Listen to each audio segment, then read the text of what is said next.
Kung pwede ka pang gumawa ng sexy films, ano ang kanyang sasabihin? Doon muna tayo sa iyo. Tatanggapin mo? Tito Boy, honestly, after po nung interview natin, may mga projects po na dumating. Pero nag-decide po ako na hindi na po siya gawin, hindi na po tanggapin dahil po sexy.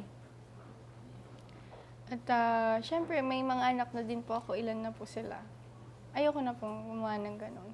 Palagay mo si Aljur, anong sasabihin pag nakatanggap ka ng mga offers?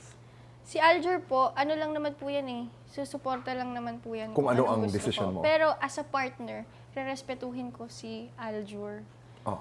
na magdidesisyon ako na kung anong hindi ko dapat gawin. Gawin. Halimbawa si Aljur naman, kung magpapasexy muli, okay lang sa'yo? Okay lang, Tito Boy.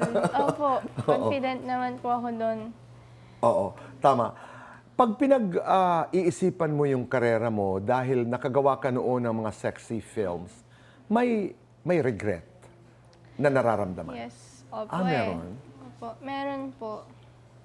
At wala na po akong magagawa, Tito Boy. Nagawa ko na. Pero ang maganda po doon, marami po akong natutunan. May nagawa ko na po to. Hindi na po siya gagawin ng mga anak ko. Oo.